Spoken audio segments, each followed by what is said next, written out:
I'm Hugh Jackson, and this is my diary from the APY Lands trip.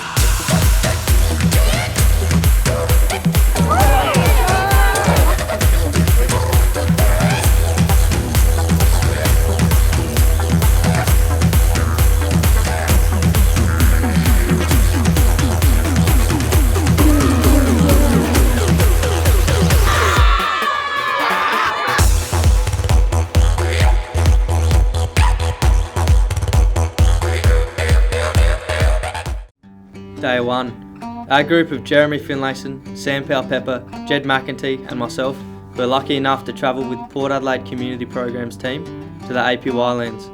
We flew out early at 5 a.m. and we travelled from Adelaide to Sydney and then Uluru.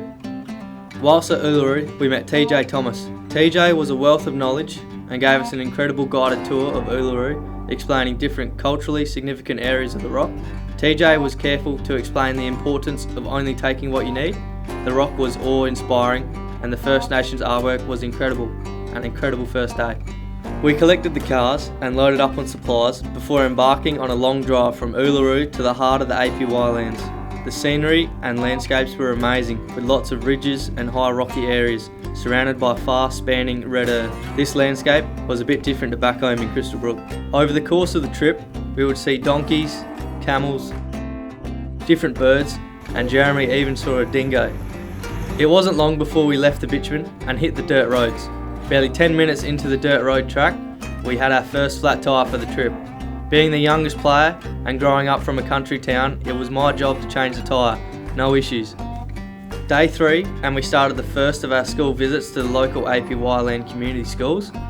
First up was in Dalkna, where we got to meet the school students and share the Aboriginal Power Cup program. The students and teachers were amazing, and it was great to see Pep and Jeremy in their element. You could tell being on the lands meant so much to them.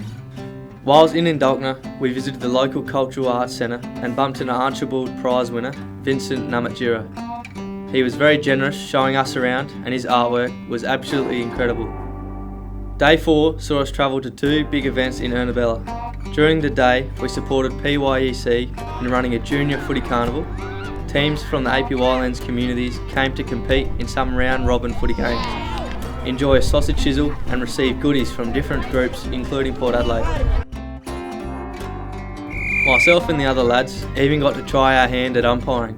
The talent on display from the local boys and girls was unreal, and there were definitely some future AFL stars in action. That night, we were off to Ernabella School for what was one of the most special nights of the trip, the Ernabella Dance. People had travelled far and wide to come and watch the APY Lands schools perform their special dances. These dances had elements of local culture and more contemporary dances too. The audience absolutely loved it. There were smiles and laughter everywhere. Peps and Jez even got called up to help judge the event. A once-in-a-lifetime experience I'll never forget. We were lucky to visit Freegon, Ernabella and Amara schools where we shared pathway programs and learnt some local Anangu language.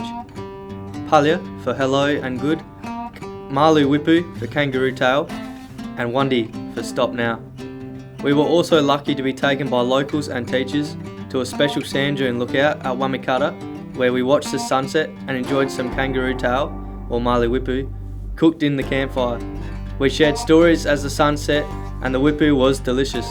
An amazing experience. Day 7. Before we knew it, it was our final day, and as the rain came down again, we headed to Ernabella for the local footy grand final between the Musgrave Suns and Indalkna Tigers. This was a huge community event with people travelling from all over to attend.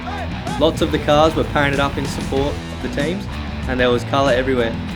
Indalkna Tigers were the hot favourites, but after a hotly contested game, Musgrave Suns took the lead in the last quarter.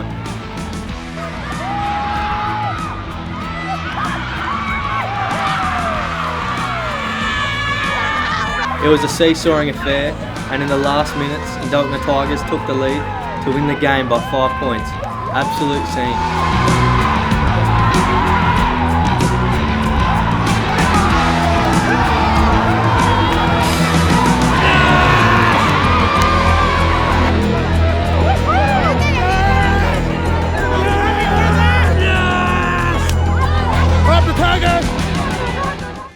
This trip for me was an amazing experience where I learnt so much.